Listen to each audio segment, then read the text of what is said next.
Hello dear students, this is Dr.Saiful Ahad from the Department of English, Nav Nalanda, Mahavihar, Nalanda. In this lecture of mine, I'll be trying to discuss the topic, the new criticism. Well, dear students, in this criticism paper, we will have to discuss what actually poetry is and how it is generally evaluated in the domain of new criticism. New criticism is not new. Actually, it has come to be discussed as a reading practice, reading practice in the field of poetry.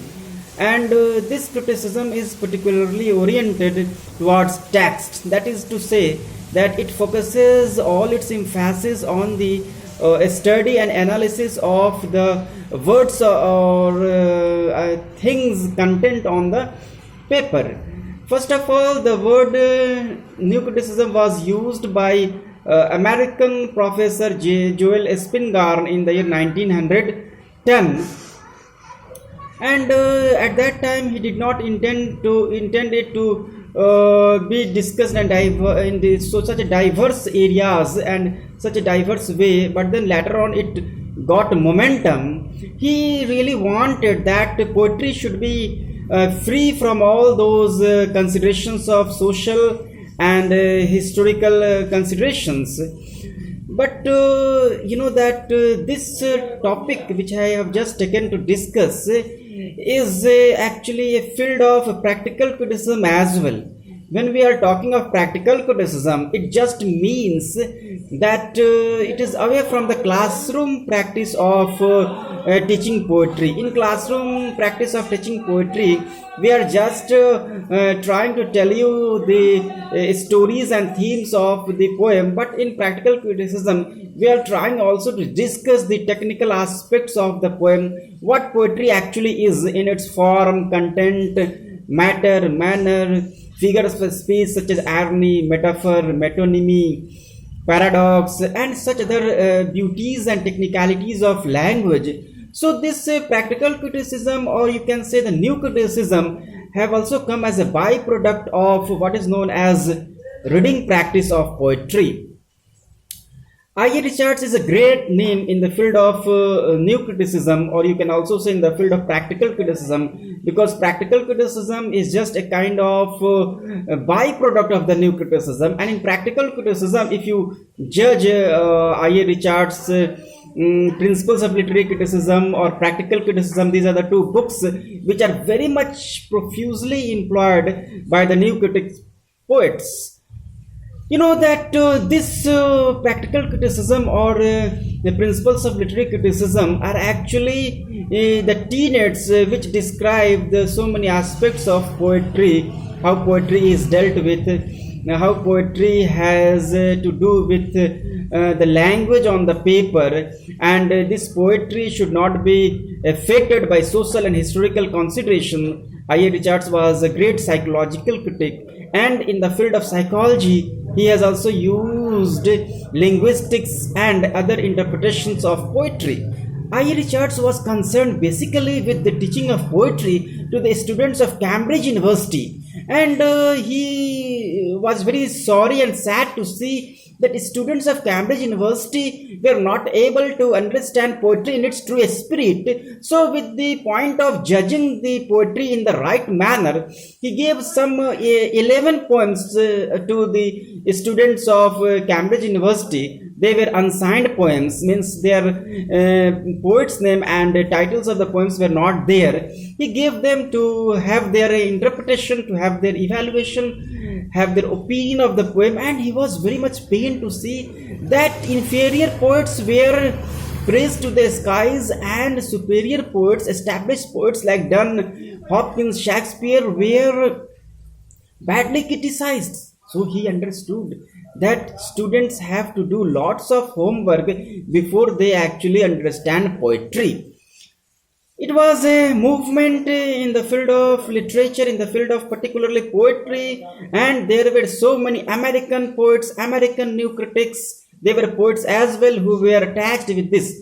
The names of some of the new critics or the American new critics are John Crowe Ransom, Kenneth Burke, Edmund Burke, William Empson, I.A. Richards, Robert Penwarren, Ivor Winters, so on and so forth. And these critics were concerned with the technical aspects of poetry as well. The word new actually does not mean that it is new. The new means interpretation in a different way. Poetry has always been regarded as something which tells about the poet's mind, poet's emotions, and it also says something about the time and the place where it was written, at that time it was written. But these American new critics wanted that no, poetry is a kind of linguistic exercise, a kind of self-operative systematic orders, and we need not break the barriers of the text. And Derrida, perhaps in deconstruction, he has said that there is nothing outside the text. It means that words on the paper have to be studied in its totality so that other things should not enter into its realm.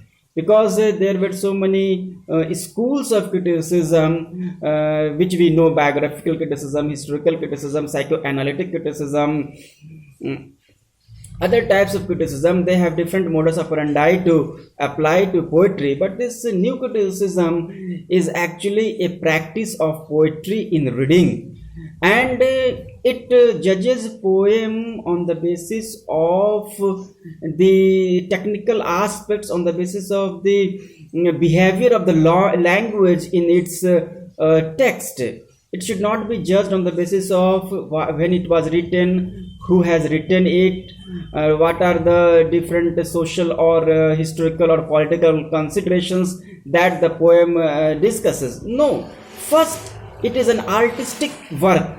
First, it is a kind of poetic output, and it has to be judged first to evaluate the behavior of irony, the behavior of paradox, the behavior of technicalities and semantics and syntactical structures as well.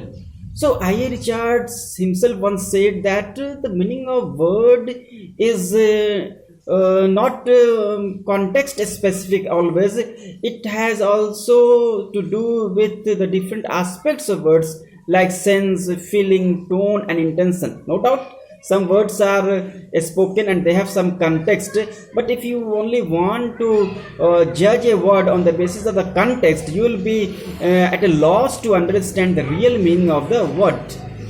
Dear students, when we are doing practical criticism, when we are doing the new criticism, we have to keep in our mind that these critics were concerned with the words on the paper. There is nothing outside the text. And when there is nothing outside the text, when you have to say that the writer's mind has written a particular poetry, and in order to understand this poetry, you don't have to read the writer's mind, you don't have to read the time and the place when it was written, then it means that once it has come out of the poet's mind, it has nothing to do with the poet's mind. It has nothing to do with the time and place when it was written. It was a kind of a school of poetry which wanted to understand poetry in such a way. T.S. Eliot is a great name as far as modern poetry is concerned, as far as modern criticism is concerned, and T.S. Eliot himself has written a very prominent book entitled 3 Essays. In that book, 3 Essays, he has particularly written 3 different essays entitled Tradition and the Individual Talent, The Function of Criticism, and The Frontier of Criticism. In the Tradition and the Individual Talent, he has amply discussed the great role tradition has to play in a person's life, but at the same time he has to discussed that the role of an individual poet, the role of an individual writer in rehabilitating or in reshaping or in evaluating or re-evaluating the tradition is very important. Tradition is a matter of much wider significance, and if anyone wants to inherit tradition, he will have to have work for the sake of traditional knowledge. And he has also to say that honest criticism and sensitive appreciation is directed not upon the poem, not upon the poet, but upon the poetry. Several critics and poets were involved in judging a poem, in judging a piece of poetry on the basis of what went in its creation, what went on in the minds of the writers. So it was a kind of fallacy when you are judging a work of art on the basis of how it influenced you, or how it culminated or it materialized in the mind of the poem. So T.S. Eliot, in order to depersonalize the emotion of art, in order to emphasize the theory of impersonality in poetry, has given a very scientific explanation of how objective a work of art may be. It has reached in the field of scientific inquiry as well. He says that the poet's mind is just a kind of receptacle. It is a kind of chamber to acquire or to take disparate experiences, and he has the capacity or capability to digest so many diverse experiences in the field of poetry and unify those experiences. Poet has the capacity to reconcile the disparate or divergent emotions that we find in life. So he says that the poet's mind is a kind of receptacle, it is a kind of chamber, it is a kind of chemical chamber where chemical reaction is taking place. He says, what happens when a finely foliated platinum wire is introduced into a chamber containing oxygen and sulfur dioxide? Sulfuric acid is produced, and the sulfuric acid is very important as far as platinum wire is concerned, because until and unless you introduce platinum wire into the chemical chamber, this sulfuric acid cannot be produced. And when you want to trace the element of the element of platinum wire in that sulfuric acid, no trace of platinum wire can be had, because platinum wire has been there in the chemical reaction, but it was neutral, it was unaffected, it was inert. Similarly, the poet's mind works as a platinum wire. It participates in poetic creation, but it remains unaffected, it remains neutral, it remains inert. Why? Because when poetry has come on the paper, it enjoys its own life, it enjoys its own separate identity, and any explanation of the feelings in the mind cannot describe the poem. Yes, we will have to study the words, the images, the metaphors, the symbols, the simile, and other technical and linguistic devices as well. Dear students, the contribution of American new critics is very much essential when we are doing Russian formalism also, because Russian formalism is also a kind of understanding poetry as a form. Form and content are very essential, because form is a kind of the use of language in the field of poetry, and content is the matter.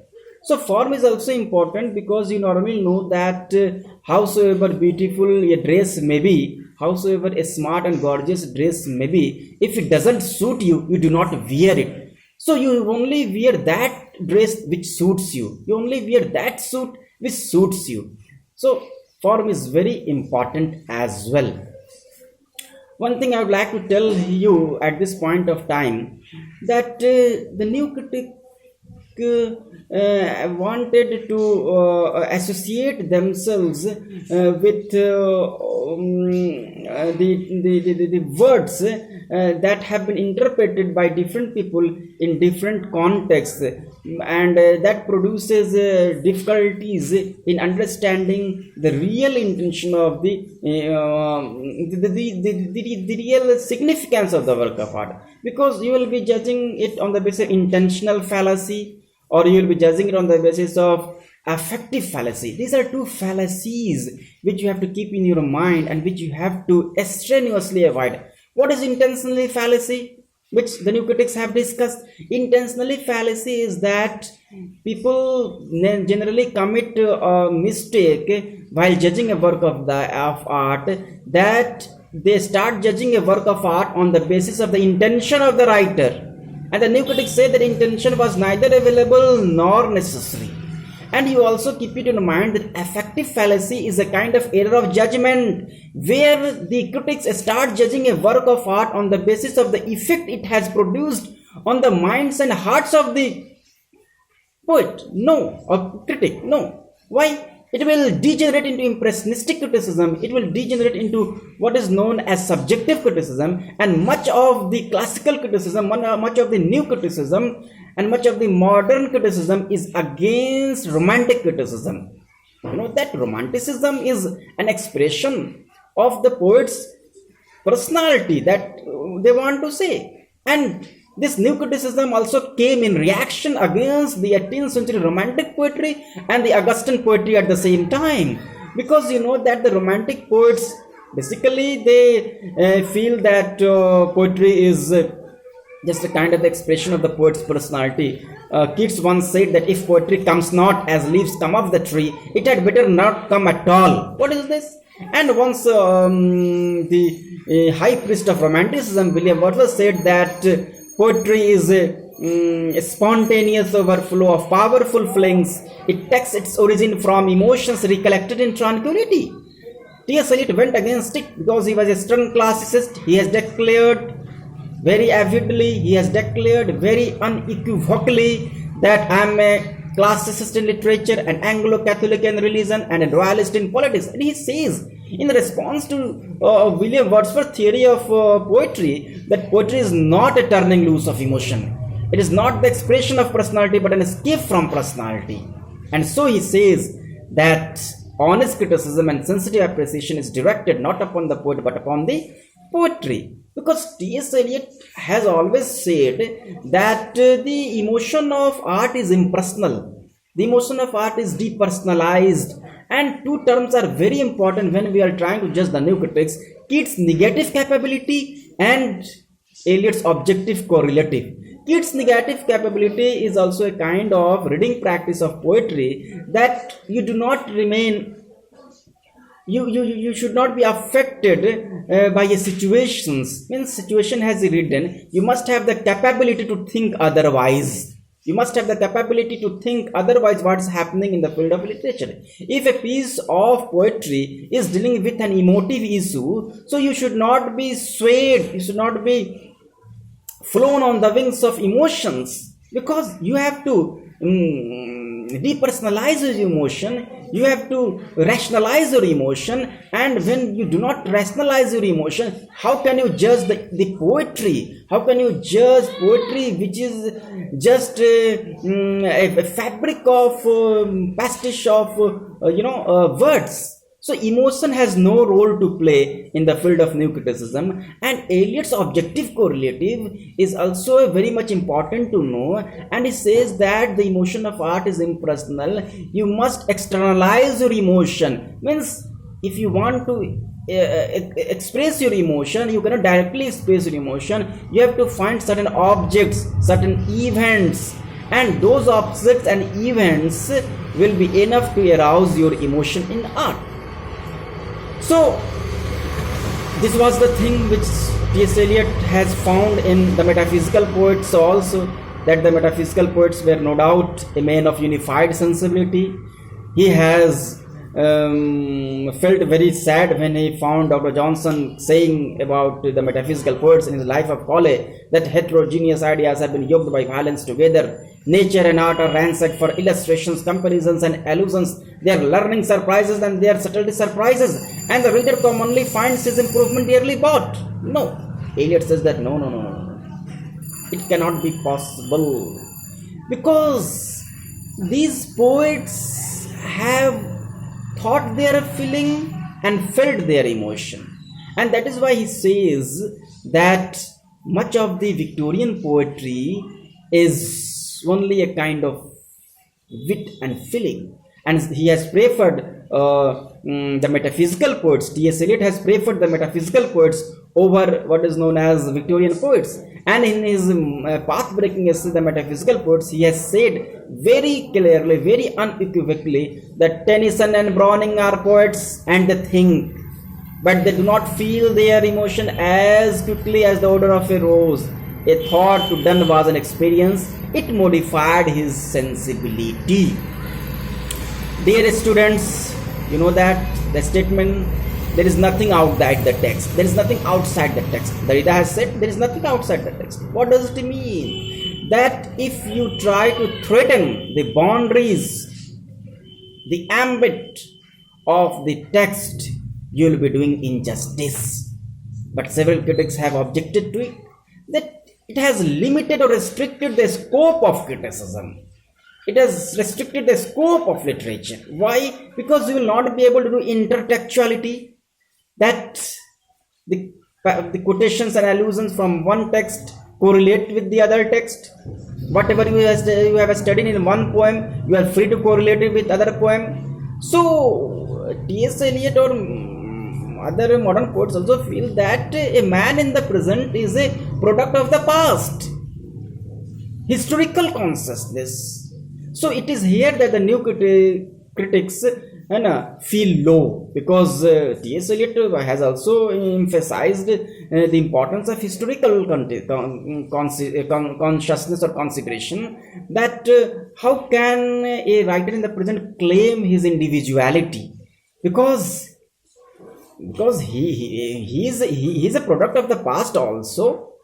And that is why F.R. Lewis in his revaluation very much says that no, from time to time we have to judge all the poets right from our past to the present, and we have to set their orders.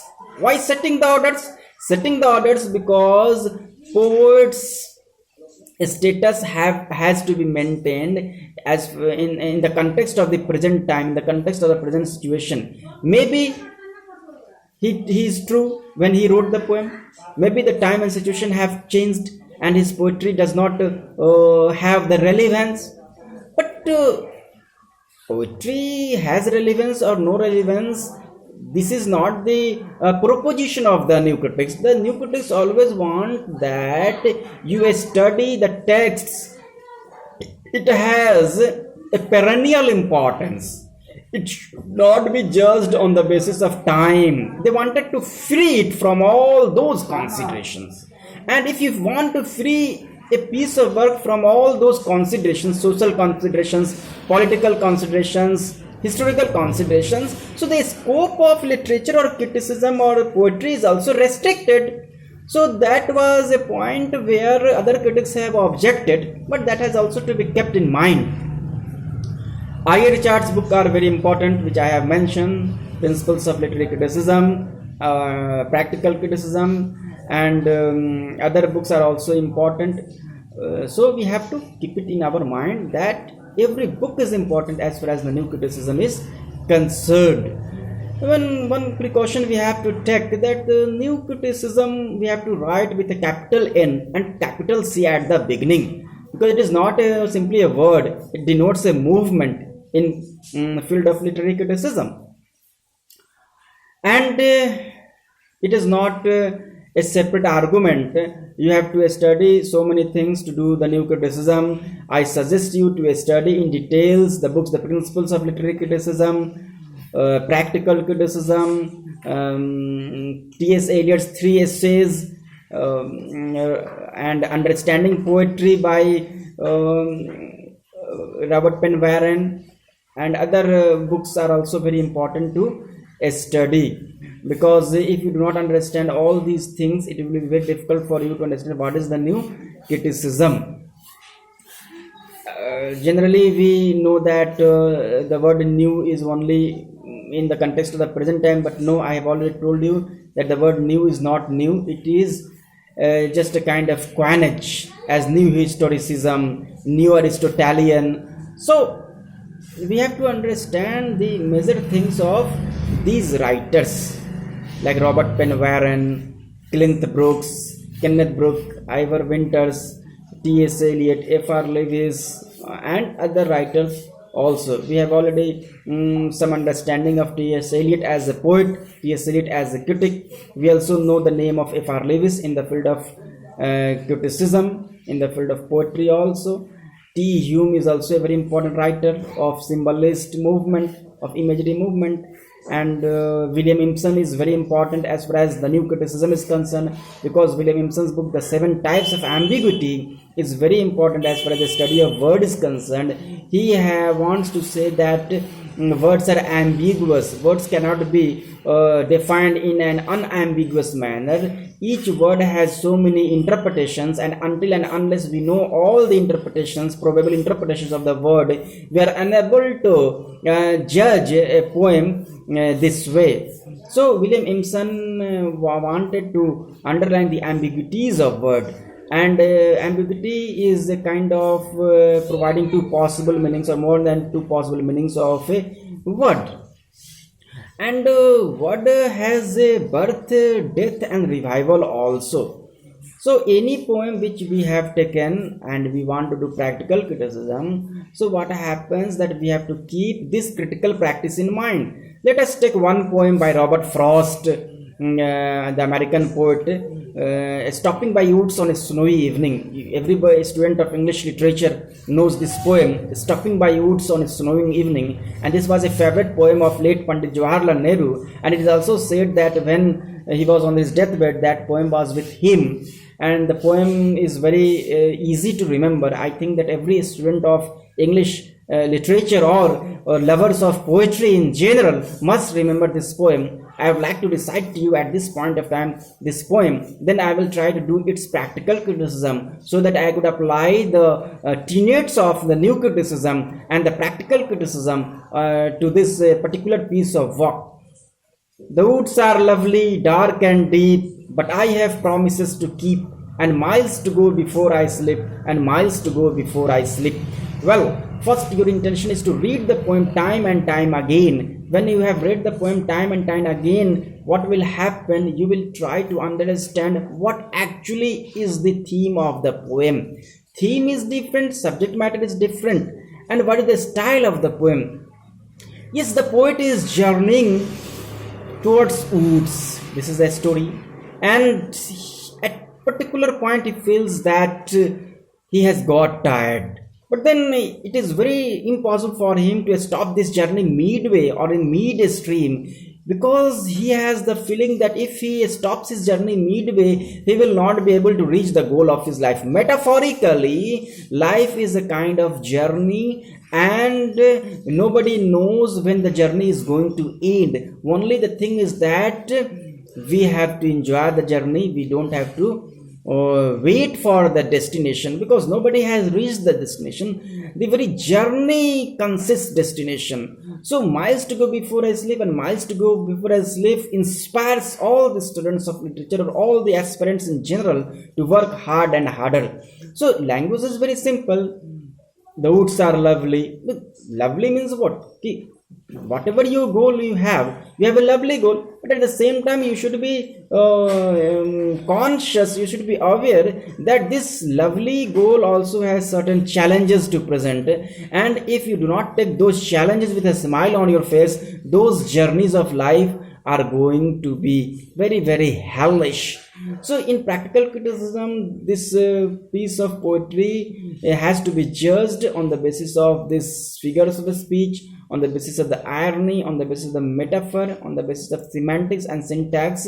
And you'll have to say that any student of literature or any lover of English poetry, if he reads this poem, even after the lapse of 1 century, or even after the lapse of when time passes on 2 centuries, 4th century, 5th century, it will read as fresh as morning, as Shakespeare's poetry or Shakespeare's plays read as fresh and relevant as anything. So relevance of a particular piece of work itself is a proof that it has a perennial quality, and the language works in a way that has nothing to do with social and political and historical consideration.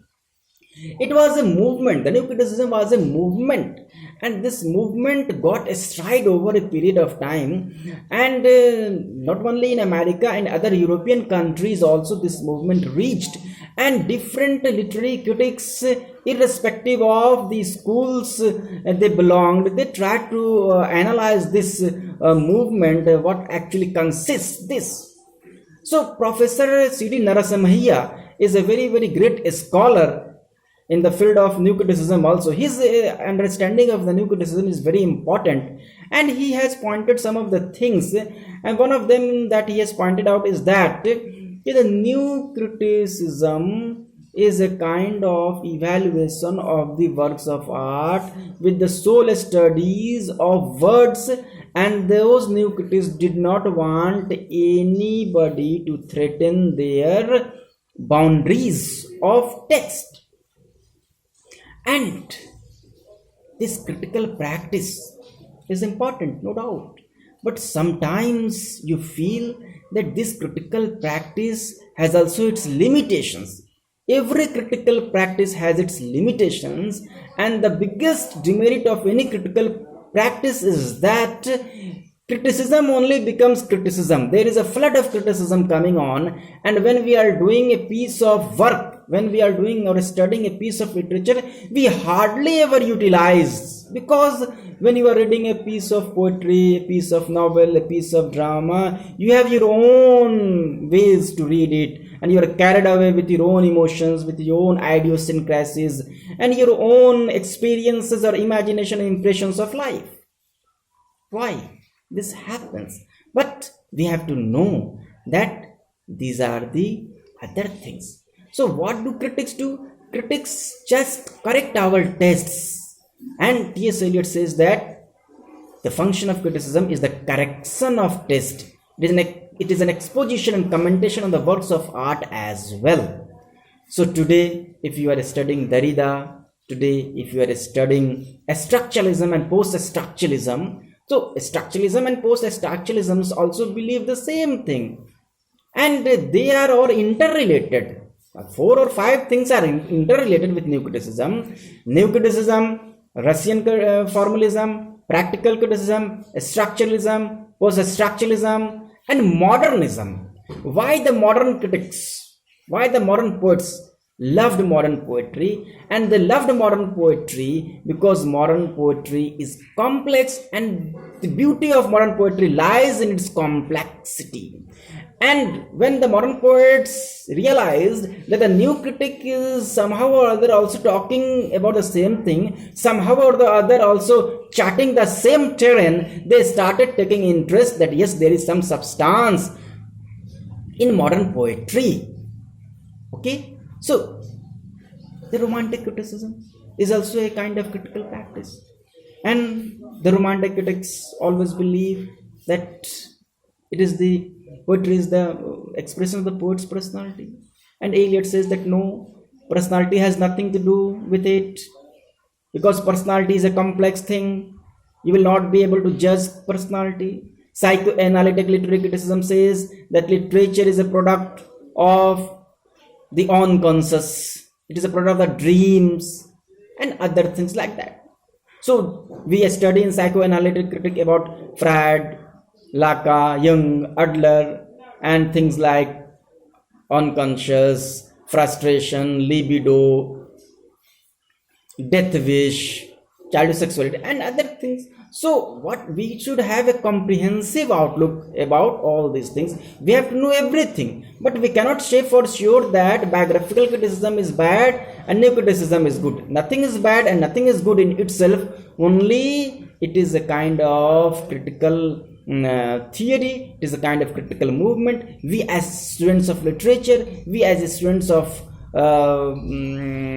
criticism have to study all those things, and we have to see whether there is reality or not, because to study a critic also we have to be a critic, and we also have to apply our own mind. Wherever we feel that no, T.S. Eliot does not say that kind of thing in a right manner, so we can say, but we have to register our disapproval in a logical manner, in a cohesive manner, in an objective manner, and we have to posit a certain reason for our approval or disapproval.